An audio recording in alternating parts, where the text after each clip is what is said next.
It's okay, this is your first day. Oh my gosh, why am I so bright? It's okay, it doesn't look good. Oh, there we go. Hello, am I live? Ooh, others joined. Okay, that must mean something. Hi guys, how's it going? Lots of love already. Well, it's a special treat today. It's not going? No, Oh, I'm blocking the lens? There's There's there's the camera thing.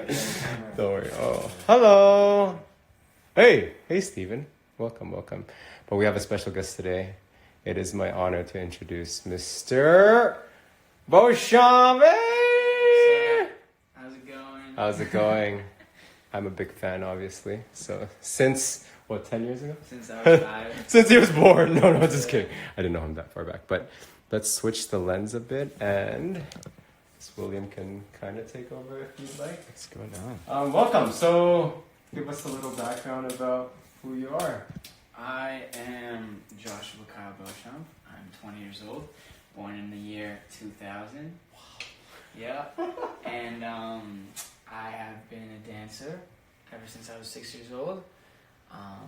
Danced my way up to going to LA, going to auditions, becoming a professional dancer, and now I'm becoming an artist. Yeah, it's amazing. And you enjoy that whole transition from dancer to artist.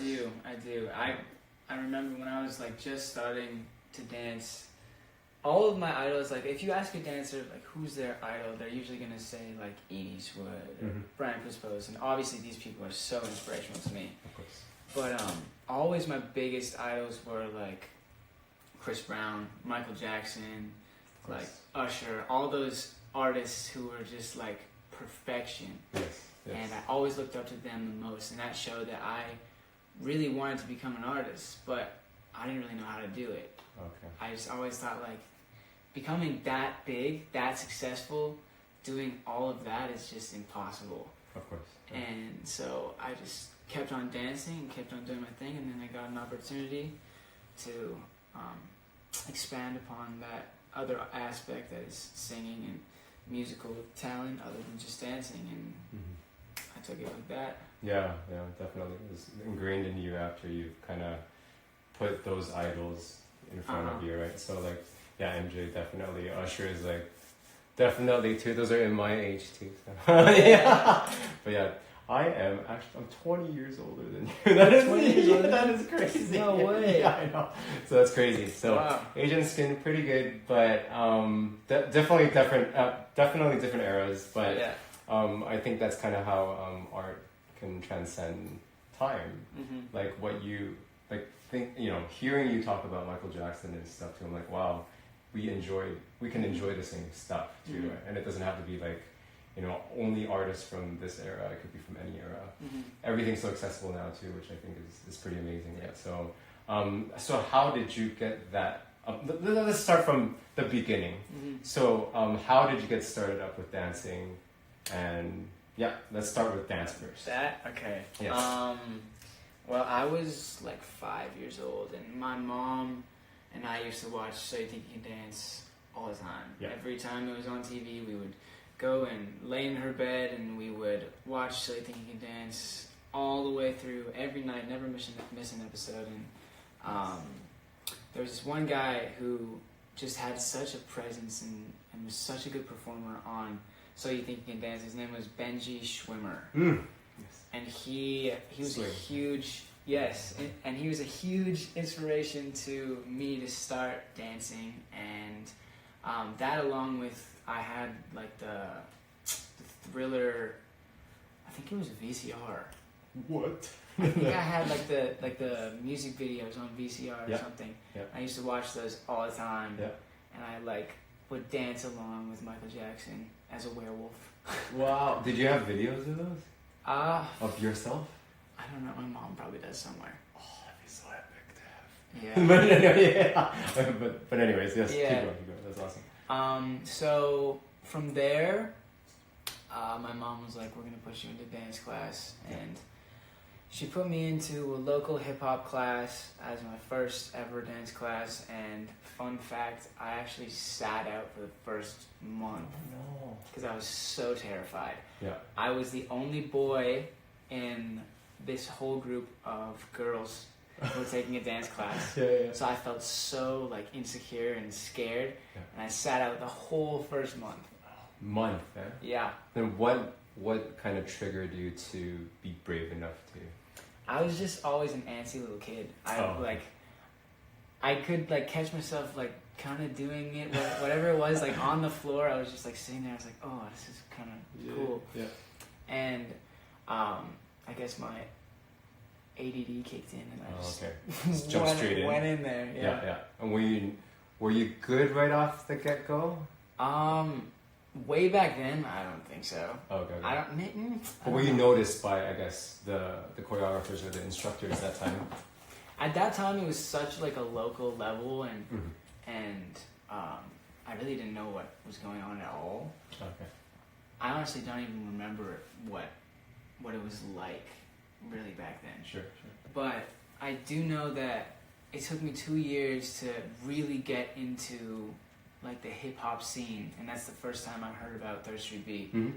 Yes. And from there, I started to get a bunch of attention when I was like 8 to 10. That age range. Golden years. Yeah. I was like, I remember one of my biggest achievements. Honestly, still to this day, I was the youngest soloist to ever go to the finals at Artists Emerge. Woo! Yes, I remember that. Yeah.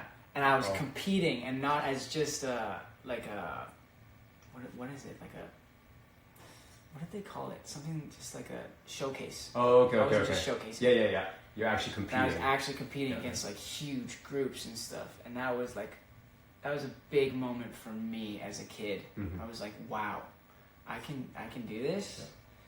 Yeah. And like in that scene, I learned so much from all the teachers who were just absolutely amazing with foundation and everything. And yes. I also learned from my peers. Yeah. Like we had a group of boys. Mm-hmm. You know those boys? Of course. And those boys, they pushed me to my limits for sure, and they definitely made me become who I am today. Yeah, it's amazing. That's amazing.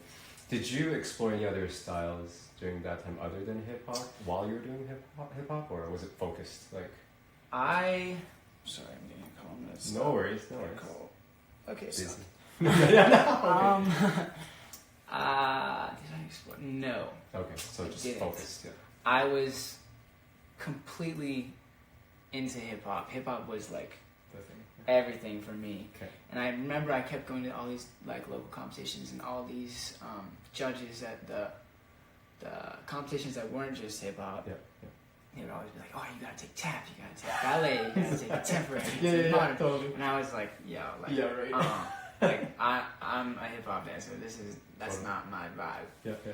And I kept going along, and then some of my friends started taking contemporary and all this stuff, and I was like, interesting. Mm-hmm. Interesting. Yep.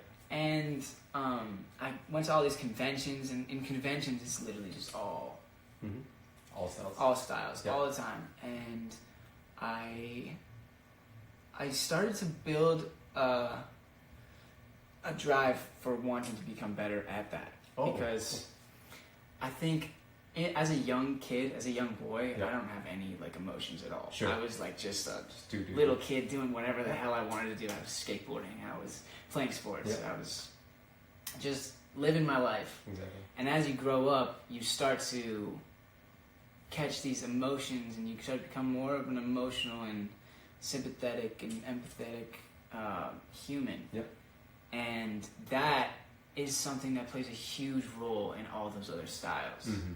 In hip hop, you can do that, but it's more of like a fusion with contemporary. Yeah, it's more of an expression, right? More than exploration, I guess. Yeah, like with lyrical and stuff like that. Yeah. Or if it's ballet, it's more technique, like exactly. really just sharp technique. Whereas exactly. hip hop, like you said, is more of that amalgamation. I don't dance personally, but I do see a lot of dancers, and that's kind of how I feel, and I think that's a really, really cool piece. So you did explore the other dances as you became more mature, I guess, into yourself and to. I think I started taking an actual weekly contemporary class, awesome. Contemporary and ballet class. Okay. at the same time. I think I was 13. Oh, cool. 13 is when I started to do that. Oh, okay. Yeah. Was that right before LA? Yes. Right? It would have been like a year or two before Okay. I started going to LA. Okay. Yeah. So did that help your hip hop, I guess? It actually did. It Okay. actually did. I always thought, like, people would say, it's going to help you with hip hop so much. And I was like, yo, that's BS. Yeah. But as I started to get into all this other stuff, it really, it did a lot of things for me. It made me connect more with dance in general. And it also, it just made me stronger, like physically stronger into different muscles that I haven't been using yet, just because I was doing hip hop and showing off all the time. I got to do like on point and all this stuff. So it really did improve myself as a dancer in general. Yes, that's awesome. That's awesome. Okay, I guess going into that, how did you get the opportunity to go to LA and kind of that journey? So because we're obviously from Edmonton, Alberta, or St. Albert, what was it that kind of the catalyst that brought you to California? Alexander Chung. Yeah. For sure, Sure. Alexander Chung. Yeah. He, ever since I got into juniors, he always, he took that group to the next level. There was a lot of studios here that were always so good at what they did, and it was amazing, but Alex kind of thought about it a different way, and he took us to a global stage. Yeah. Exactly. Instead of just staying in Edmonton. And that was the first time with juniors I went to Hawaii and World of Dance first. Oh, World of Dance first. World of Dance first. But we competed there. Yeah. And I remember we got third, I think, or something. Who was second and first, do you remember? Second and first were Rascals and Bandits was first, and then Blank Canvas was second, I think. Okay. And then we got third, I think that's what it was. Yeah. And they were both insane. Yeah. Like, hands down, they should have won. Yeah. But we were actually tied with Blank Canvas. Oh, wow. And they got a higher performance score, so they got second. Ooh. But that's fine. Either way, that was the first moment I got to be seen in a global stage, and I also got to meet Ian Eastwood and Brian Pusswood. Oh, the two. Yes. Pusswood, right in the freaking in the time when they were shining. Yeah. So I was like starstruck, because I remember Alex. The night before competition, he saw them somewhere. I think they were out vibing somewhere in Hawaii. Yep. And I remember he said that he talked to them and he told them to watch for you. Us. Oh, juniors. Yeah. And I remember going on stage and seeing Ian and Brian sitting front row in the risers. There was like a mosh pit kind of thing, and then there was risers. Yeah. I saw them right beside the judges' table, and I remember that so clearly. Yeah. That it was a moment for me to like, I was struck out of like my body. I was like, were you happy? I was nervous and happy at the same time. Okay.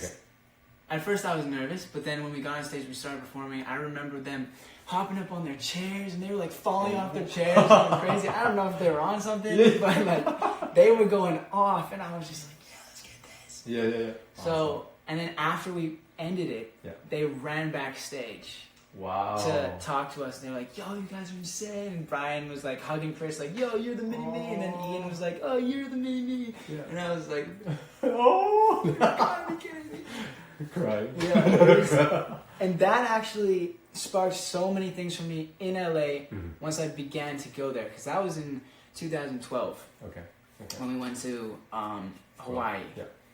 And those relationships, they last forever. Like, I still talk to Ian, and I still talk to Brian, and there's a bunch of people there, like from 8 Flavas, that were I made relationships with, and I just did a music video with Charlize. So it like literally connections mean everything Of I course. guess. The network side of things too, right? Who was in juniors that time? Who was in juniors at that time? I think it was me, Chris, and Blake were the boys. Yeah. And then it was Eric Kumar, Nadia White, and Abby Chung. Ooh, nice. Were the girls. I don't know if was Tay in that time or no? No, I don't. Yeah. Tay never was in juniors. Never was in juniors. Okay. But Faith came after. Oh, cool. And Kaylee was before. Kaylee White. Do you remember? Oh yeah. Her? Yeah. Amazing. She was before. Yeah. So I think it was right in the middle when we just had that group. Okay. That was awesome. Okay. Yeah. So from that sprung more competitions too? Like yeah, there's more after that. From there, Alex took us to Hawaii again. Okay. And then the next year he took us to HHI. Yep. And then he took us to Carnival. Oh yeah. He took us to Choreographers Cup. Yeah. Monsters. Yeah. He took us to World of Dance Los Angeles, World of Dance Championships, like World Championships. Wow. And then from there, I started to kind of go off and not stay in Edmonton with NXG. I started to make my way through Los Angeles. Awesome. So that was more on your own journey now. Uh-huh. Okay, then with that own journey side of things too, like how did you navigate? Because it is very competitive, obviously. There are tons of amazing dancers in North Hollywood, Studio City and stuff. And so what kind of kept you going with the confidence side of things? And what was your support team? It was really hard. Of course. It was extremely hard. My big, the first moment in LA when I thought I was good enough was when we first went there for the Carnival and the Choreographers Cup. That was the same trip. Yep. And Lawrence Kawhi was there. And he taught Sex You by Bando James. And I was this little kid, and I went to Movement Lifestyle, and I saw everything like Movement Lifestyle, and I've seen it in so many videos, and I was just starstruck by even this place. Of course. And I remember at the end of that class, he called me out to do a solo in front of all these LA people, in front of all my homies from back home, and it was like, it was a big, big moment for me. Okay. Getting to do a solo in Los Angeles. Yes. People don't understand how hard it is to do a solo in a class in Los Angeles. Yeah. Because, honestly, this is taking a different turn. But I didn't get another solo in LA until maybe 2 years ago. Whoa. Maybe 1 or 2 years ago. It's like a few years. Yeah. Because I don't know. It's a really, really kind of ugly business. Sure. It is. Yeah. Classes are. For sure. Yeah. So it took me a while to get another solo in there. Then what kept you going during those kind of empty years from like solo to the next solo, which was a few years? Because you had to basically keep training. Yeah. You didn't want to slow down too, right? So. What kept me going? My mom. Okay. Yeah. 100%. Your mom's awesome, by the way. My mom is amazing. She's like my favorite person on this planet. Aww. She's kept me going through literally so much, like so much. And I'm not a person to share feelings a whole lot. Yeah. I'm not one who talks about all the downs that I have. And my mom knew that about me, and she could just kind of sense when I was going through it, and she knew exactly what to do every time. And that kept me going like crazy. And that from that solo, I went to Build a Beast, and that was my next big thing. Was Build a Beast. Awesome. Let's speak a bit about it, I guess, with Will and Janessa. Yeah. So leading up to Build a Beast, Janelle came to judge represent. Yeah. So I got to meet her and take her class. And that started a connection with her, so she knew who I was, which is really important. And then I went to Build a Beast, and that might have been leading up to Build a Beast might have been one of my darkest times when it came to like motivation to keep going. Oh wow. Okay. I was 15. Okay. And I just was getting thrown through the ringer. Like all like my friends and all of like the competitiveness in Edmonton and in LA. I didn't know what I wanted to do. Friends at school, friends in dance. Yeah. It was just a bunch of shit that was happening. Stacked together. Yeah, exactly. And I told myself that if I didn't make it into I'm a Beast, I was going to quit dance altogether. Oh wow. Yeah. And did you tell anybody else? I told my mom that. Oh wow. And I didn't tell anyone from Edmonton I was going to Build a Beast. Whoa. I didn't tell anyone. Oh. I was like, you know what? Like, I'm done with this scene. Like, there was so much drama going on. Of course. And I was like, you know what? This is my own thing. Yep. I'm going and I'm going to make this. Because I knew I wasn't going to quit dance. Yep. I knew I just couldn't. Yep. And I told myself that if I didn't make it, I was going to quit. So it just doesn't work. For sure. It's not going to happen. Yeah. So I had to make I'm a Beast. Yeah. And I knew going into that I was the most stressed I've ever been. Like, well, was it a combination of everything that's going on that added, like, obviously to that stress, or the event itself? I guess it was literally everything. Yeah. It was, if you've seen the documentary The Last Dance with Michael Jordan, amazing. It's literally like, you know how he has his thing to get him fired up for everything. Yeah. And I kind of have that same thing. I'm super competitive, and I have those little things that fire me up to make me push that much farther. And going to that convention, walking in for the first time, and sitting down in front of the stage and starting to do the first warm up, it was all coming to me. It was like everything, all at once. My friends from school, my friends from dance, all the drama and everything was just right there. And I just felt like on fire. Like I felt like I could do anything. Yeah. And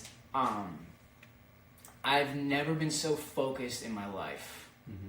I've never been so determined in my life, I think. Mm-hmm. I remember I got called out of every class. Wow. Every class there was at Build a Beast, and there was like 6 classes a day, 12 hours of dancing, and it was like 5 days straight. And you got up super early.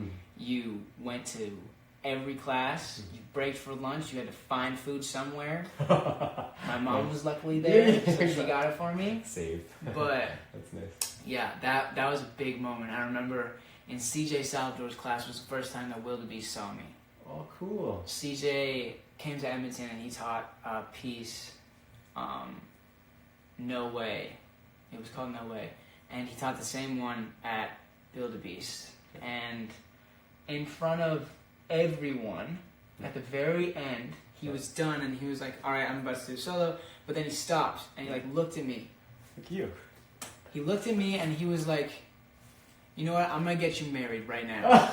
And he pointed at me, and pushed me out, and then he got this other guy to go out with me who was also not an I'm a Beast. Yeah. And we both went, and we both smashed that shit. Yeah. And we both made I'm a Beast. Really? Wow. Who's the other person? The other guy, his name is Julian Carmelinga. Okay. He's from Chicago. Nice. And Wildebeest already knew him. Okay. But Will didn't know who I was, and I remember he sat down right in front of me. In front of 800 kids sitting there. Yeah. The first one in line was Wildebeest. Ooh. And I went out with this other dude. Yeah. At the end of me dancing that, he got up and he went straight to me. He was like, who are you? Like, where are you from? Like, you're so tight. Like, nice. I was just like... Again. Exploding. Crazy. Well, speaking about that, you shared with me when we were eating during the shoot 2 days ago about making I'm a Beast. There was that gap where you thought you did, but you didn't, but you did. Right. Yeah. So what went on that side of things? So at Build a Beast, after their show, they do a show every year. They announced 5 people who already made it into I'm a Beast without the audition. Yeah. And I was like, this is it. Like, this is for me. And I remember sitting in my chair like I was at an NHL draft. I was like in a suit, like rubbing my hands. I was like, I'm ready. And they were like started to call out names, and the last name was Jay Hancock. And I remember, I'm bros with Jay now, so it's fine for me to say. But I remember I was like, Jay, and I was like, holy shit! And then it was Jay Hancock, and I was like, you've got to be kidding me. And I was so confused. I thought that like someone on the inside of I'm a Beast like might have like talked bad about me to Will and Janelle. Everything was going through my head because I got called out in every single class. There wasn't one other person at that convention that did that. Yeah. And it was just, I was so defeated, and my mom was right next to me, and she knew I was so defeated, and my little brother was also right there. And the walk back to my hotel room, I didn't say a word, and I went straight to sleep. There was not even a thing that came out of my mouth. And on the way back, there was multiple people that like came up to me like, "Yo, I don't know what happened right there, but you should have." That should have been you. You should have been the first name called. Of course. And I just nodded my head. You're like, whatever. I was like, you're damn right. You're right. Exactly. And I haven't even talked to Will about that. I was like, yo, I should talk to him. You totally should. Like, yo, bro, what the hell happened there? Exactly. But then when did it pick up that you became part of the team? It's funny. Yeah. I did the audition. Yeah. And I killed the audition. Of course.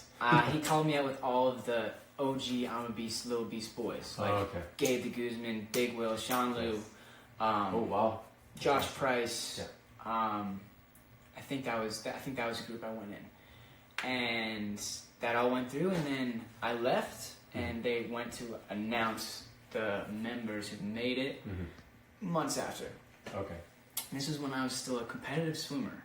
Oh, whoa! So I was at provincials. I was at provincials. Oh crap! And I was at like the big, like whatever it was here. I don't know what like swimming thing. I don't know what pool it was here, but it's like a big center. Con something. Something in like near downtown or something. Oh, Kinsman. Yeah. And I remember I was there with so many kids, and I was racing my ass off. I got gold medal. Yeah. And I was so excited. And then I was walking out to just like go for a walk before I went for my next event. Mm-hmm. And I got my phone with me, and I had Will the Beast on post notifications for like that full month. I had him like I would every time. I went for a walk around the pool, and there was the stands and everything. Yeah. I remember looking at my phone, and it said new members, and it was like a collage of people, and my name was like first. It was like Josh Beauchamp has made I'm a Beast. And I remember looking back up to my mom in the stands, and I was like, I made I'm a Beast. And she just started bawling. She started bawling, and it was a great moment. Yeah. That was a great day. Yeah. Well, winning gold medals and made another gold medal, basically. Yeah. Well, so how long did you compete in swimming? That I didn't know. That's amazing. I competed in swimming. I always swam for such a long time, but I think I competed for 2 years. 2 years, okay. 2 summers. Like I was really competitive. Yeah. And that was when we were going to HHI too. So it was like the amount of training I had that summer was ridiculous. I was jacked. Yeah, we're super fit. I was huge. Like from dancing and swimming. Yeah. Then what made you decide to stop? I guess swimming then, or did you stop? I stopped because I wasn't outstanding. Oh, okay. And I wasn't tall. Oh. So it was just like it seemed like something unreachable for me. Okay. And when you're seeing success from dance, obviously. So. Yeah. And I had all these things going for me there, so I just went on that path. Well, that's awesome. Just to cut in really quick, Will. You can stop one early and then start one early too. Hi guys in the live. We're just instructing, but Hi live. Hi live. But anyways, okay. So wait, how do we get there? So Now United. Is it Now United? Yes. Now United. So I'm a Beast. How long? Yeah. So how long with There was in between me making I'm a Beast and Now United happening, like the auditions, Yeah. I think it was 1 year. Okay. 1 year. So a lot could happen. And in that 1 year, I went to LA 2 times a month with my mom. Like, we were just making videos, getting in classes, getting my face seen, by different choreographers and all that. Yeah. And I was making my way in the dance industry there. Yeah, yeah. And then... Were you training yourself as an artist that time yet? No. Not yet. Okay. So No. still dance focused. 100% dance. Okay. Yeah. But how I transitioned Yeah. into that is actually I got the email for Now United. Oh, cool. I got an email for Now United to come audition for the American representative of Now United. Yeah. Yeah, yeah. Because they didn't have Canada yet. Yeah. And I remember I thought it was fake. I thought it was like, it was in the middle of competition season, and this email came in from Simon Fuller, XIX Entertainment. I was like, yeah, this is bullshit. Yeah. And read through it. We got on a call, and I remember on the call I talked to 2 people who work at XIX, Yanta and Carolina. Yes. And I remember hopping on the call, and they opened the call, and all I see is these 2 beautiful women dressed in all black, like super fancy dresses in an all white penthouse in Los Angeles. Whoa. And I was like, oh my okay, God. this is serious. Yeah. Like this is real. Yeah. And from there, I went to LA for the summer after that, and at the end of that, I went to the Now United Los Angeles audition, where there was a bunch of kids auditioning for the chance to audition for the American representative. So it was an audition before an audition. And 4 of us got chosen out of around 20. Nice. But the amount of people that went through like online was thousands. Yeah, of course. And it was me, Noah Urea, Braden Tucker, who is a dancer in LA, and then this other girl, Coco Simone. She's like a model. She's gorgeous. Yeah. And from there, we went back home, I think. Did we went back home? Like LA or here? Here. Edmonton. Okay. Actually, no. We went back home for like a minute, and then we went to LA for the American audition. Oh, wow. But we almost missed our flight for that. Holy crap. So if I missed that flight, my life would be 100% different. Yeah, so that's a crazy fact. Yeah. But we did the American audition, and then the full audition was a few days after that. Okay. So we were the last country to audition. Yeah. And I was still going for America. So then after that, Now United audition happened, and crazy week full of craziness. Sure. But the fact that I put in the time to dance with all these choreographers in LA beforehand and try and get my face out there as a dancer actually really helped me. Because the 2 choreographers that were helping decide who was in Now United with Simon and all the other like crazy amount of producers that were there. There's like 50 people that were deciding. They were Wildebeest Adams and Kyle Hanagami. Yeah, you have some connections. So I was a little lucky when it came to that. And they knew my skill as a dancer, and they knew that I really had the talent as a dancer to be a big force in that group. Yes. And every day of that audition, I know Simon and Kyle and everyone talked to me about it. They couldn't decide between me or Noah. Oh. And Noah's the American representative right now. Yeah. So they were thinking of a way to do it. Like they had to find a way. Yeah. I'm actually from Canada, so it just made sense to add in Canada. Yeah. And then So they never had the plans of no doing Canada. And they never said anything until after everyone was picked. There's a documentary on this whole process. Yeah. But when I got chosen, I actually thought I didn't get chosen. Oh. Because the original amount of people that were supposed to be Now United was 11 people. Okay. And they all have to represent a country. And Yeah. they can't be two that represent the same country. Yeah, yeah. So I knew the whole week it was like me and Noah are going at it. Like, we were best friends, but we were also like Competitors. healthy competition. Yep. Yep. And he had the singing and the experience in the industry other than dance. And then I had the dancing and the experience in the whole that side of everything. Yep, yep. And we were both like in the industry and we understood everything, but two different sides. Yes, yes. And where was I going? I totally lost. No worries, the competition, the audition. Yeah. So you thought you weren't chosen. I thought I wasn't yeah, chosen. Yeah. Basically, he called out everyone, and the last country to be called was America. Ooh. And he called up Noah. Yeah. And I was crushed. You can see, there's Another a defeat. scene. There's a scene in, Really? in this documentary where I'm about to like start crying. It's like, it's pretty crazy. Yeah. Yeah. But after that, he went on a little speech. After that, everyone was chosen, and I remember everyone in the 11 was looking at me the whole time. They were all like crying and like looking at me, and Noah actually spoken about this a million times. He felt bad. Oh. Like he was so excited to make it in, but he felt bad because we had made such a connection. It was weird, like if we weren't in the group together. Yeah.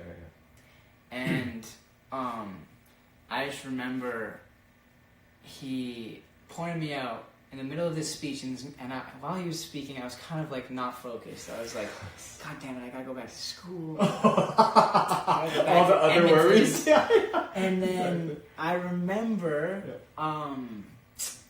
he said, "You're from Canada," and I looked up and I was like, "You're right. Yeah. You're actually right. I am from Canada. I live there." And then he pointed to another girl and was like, "You're from Finland."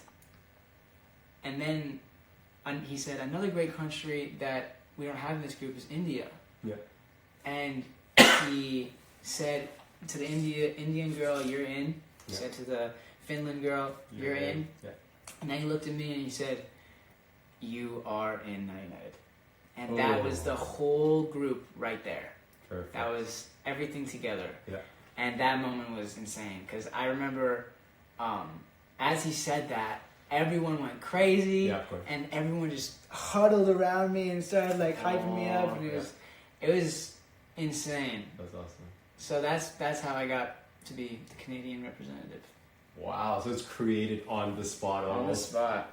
Holy crap! So you must have been like relieved too at the same time of being happy. Oh yeah. You're like, oh, I don't have to go back to school. It was like the biggest roller coaster of a day. Holy crap! Yeah, because he never set a day where he was going to choose everybody. Oh. He just said this is the 99 boot camp. Oh, okay. And he chose like A and B groups here and there, which was like people like were shuffled in between these groups, and I was always in the A group, which was the one that was gonna make Now United pretty much. Oh, okay. And it was me and Noah always. There was no other country that had two people in the A group at the same time. Same country. Time. Yeah. And it was just so confusing. It was like, how are they going to do this? Like, how is this going to work? Because Noah's that good too. Because it can't. Yeah. Have to. It can't be how it is supposed to be. Yeah. It can't. Yeah. So, then everything happened, and then here I am. Have you spoken to Will and Kyle about it? Like about after? What? Like that choosing part? Like obviously. Of course. Yeah. I've been like, yo, why do you have to do that to me? Yeah. It's like hurting my heart. Playing games. So then you trained, right after that you trained as an artist a lot more, obviously. I got my first singing lesson a few months before the American audition. Okay. So I started training up because I knew they were going to ask me to sing. Oh, okay. And I was terrible. There's a video that they have somewhere in XIX that I've never looked at, and some other members have told me they've looked at it, and they say it's not too bad. I know, it is terrible. That's hilarious. Yeah. So you'll never look at it. I'll never. It's probably living in the internet somewhere. Yeah. Don't look at it, guys. No looking back at that. Yeah, exactly. So now you're gaining more confidence, obviously, on that end of things. Yes. Yes. It was a bunch of. Singing has been the biggest struggle for me. Okay. in literally my life. Okay. I think. But you always wanted to do it? I always envied singers over everyone. Okay. I just thought it was so cool the amount of emotion and vulnerability that was in a singer. Yeah, yeah. And I always wanted to do that, and I was always good at everything I tried. Sure. Like, not to be cocky at all, but no, you're good. Literally everything I ever tried, whether it be a sport or dancing or swimming, school, I was always good in anything if I put my mind to it. Yeah. Singing was the complete opposite.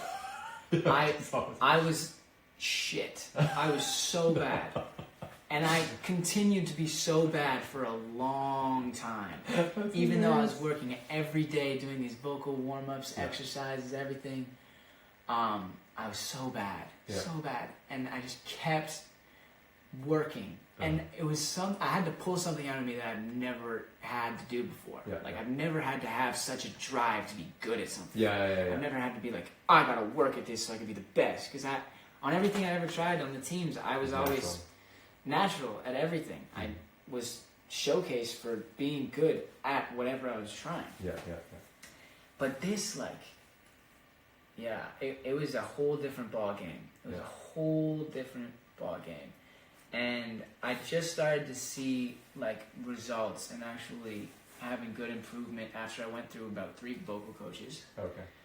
And I was given the chance to record on some 99 songs, and I've been recording more and more and more on 99 songs. And the newest one's coming out.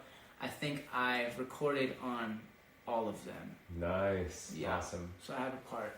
That's awesome. Then from which point did you start, I guess, having confidence to hear yourself? Do you listen back at yourself? Now you probably do. Yes. Yeah. So every once in a while I get some confidence, built up just a little bit. And I would film myself doing a cover, and then I listen back to it. And obviously listening to your own voice in anything is it's weird. Can't do it. So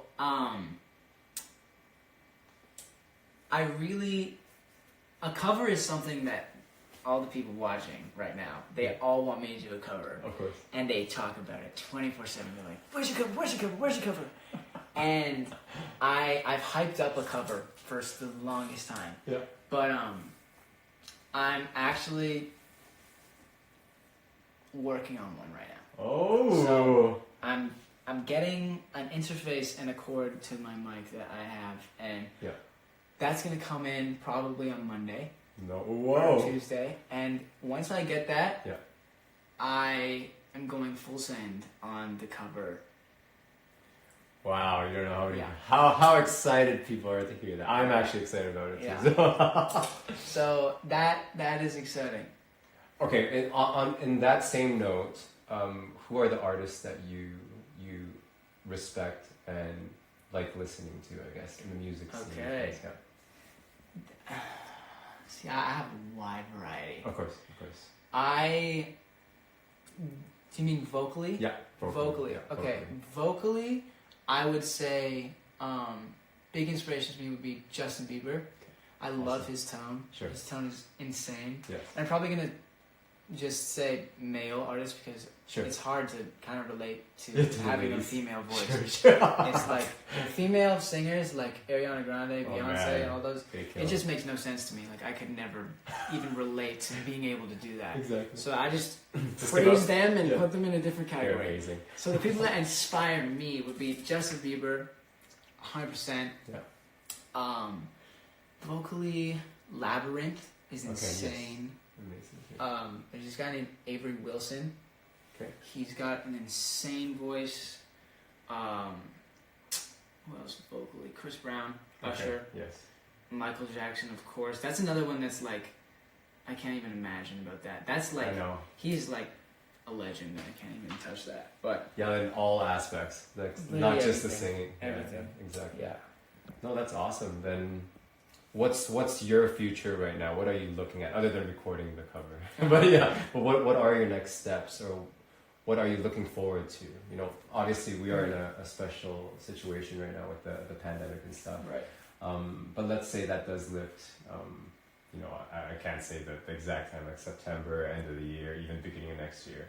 Like, what are you looking forward to right when that kind of releases? Because right now, I think it's kind of an incubation time where you can train and get really good at something. And like, you're starting new stuff, like the covers and stuff. But after that, what are you building towards? Yeah.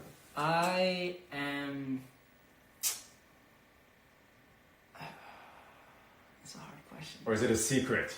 You can also keep it's it not, a it's not a secret. Yeah. It's more just like. You're exploring a lot right now. I am. Yeah. I really am. I've just been working to better literally everything. Sure. About me. Yeah. And I just want to be the best artist ever. Sure. Yes. Of course. Who doesn't want to be that if they're an artist? And in all aspects, like your shoes are awesome. You'll see the photos. Yeah. I'm super impressed. Please do more, and then we'll start selling them. No, I'm just kidding. Yeah. But yeah, what other art do people not know about you? I guess, like other than dancing, singing, sports. Some art there, but like, you know, designing shoes and stuff like that. Are there other stuff that you're exploring, I guess? Yeah. I've always been a really.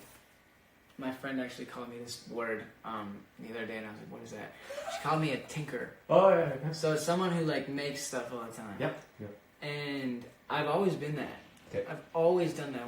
Ever since I was a young kid, I used to like make my own toys, like out of different toys. I used to like make up different things, and it's just I always loved customization in a way. When someone has something customized, and the fact that it's just one of one, only you have that, is something special. And I strive to get a lot of that for myself, I guess. Awesome. So making those shoes, it's just something that really pops into my head. In the shower or something. Shoes in the shower. What if I made a low top a high top? Nice. And I even looked it up. I was like, low top shoe becoming a high top shoe or whatever. And I tried to find it, and there was nothing. There's nothing at all. So I had like no references at all or anything, and I was just like, I really believe that I can do this. Like, I really think that this is possible. And I told a bunch of people about it, and they were kind of like, really? Like, you're really gonna do this? Is that gonna look good or something? But I ended up cutting up some expensive shoes and then painting on them, and luckily it worked. Yeah, I know. Well, definitely. Have you shown? I have. Okay. That's awesome. I think I made a whole story about making them. Yeah. Cool. That's amazing. And is there one to look forward to? I've been thinking about one. Yeah. I've been thinking about a new one. Mark II? Nice. Mark II. Yeah. Mark II. Josh 1, Mark II. Yeah. I don't know when I'll get started on it. It might be a long time from now, but I have had the thoughts. Yeah. But right now it's the cover. Right now it's the video. Oh, okay. Oh, yes. I'm making a dance video. And it's like the most professional dance video I've put together ever by myself. Is it a solo? It is solo. Awesome. Solo. And we got a bunch of crazy stuff coming in for that. But once that is over, which should be within like the week, once we find a location that doesn't want to kick us out. That whole day basically. And then the weather. Basically everyone wants to kick us out. No one wants red smoke going everywhere. Oh, red smoke. Yeah. That would be an obvious thing. It's like big red flag. What's going on? Once we find that, then I'm gonna shoot that, and then the next day I'm hopping on that cover. Nice. I've already been working with vocal coach Leroy Sanchez. Do you know who he is? He big YouTuber vocalist guy. Yes. He's one of my vocal coaches, and he's been working with me on a song that I've been working on for a while. I've been jumping between songs here and there, but I finally feel like I've found one that suits my voice really well. Yeah. Awesome. No, I'm definitely looking forward to it, and your growth too. It's been phenomenal. I almost started LA at the same time as you, like finding the networks and the connections there, and we never really crossed paths, only occasionally, like at airports, see you on the plane and stuff. And then sometimes I was at I think an Amavis too, right? And that's where I saw you with like Tay and stuff. But yeah, always I was so impressed with the shoot that we did, I think 2 shoots ago, where we were downtown in the back alleys. Right. And we had a chance to actually chit chat. Yeah. Like, wow, you've grown a lot. Like from experience and the challenges and stuff. And I think it really kind of molds you into a better person in general. I guess I could take it the other way too. So you could become someone pretty mean, but I can definitely say I'm a different person Yes. than whoever I was 2 years ago. Yeah, and that's a good, I guess, marker for growth. Yeah. You know, as long as you look back a year, like you've changed, hopefully for the better. Yeah. But I think we are all moving towards the right direction. So, but no, hopefully we can bring fans more and more things. And I think it'll be all creative and fun. So, but no, hopefully you guys enjoyed Mr. Beauchamp here. I'm sure you guys do, even if he doesn't talk. No, they'll enjoy it. But appreciate again, like everything. Thank you. I'm sure we'll have more of these, and we'll keep moving forward. Yeah. Awesome. Thank you, guys. See you soon. Thank you. And you'll ask to post. Sure you want to end it live. Yes. Yep.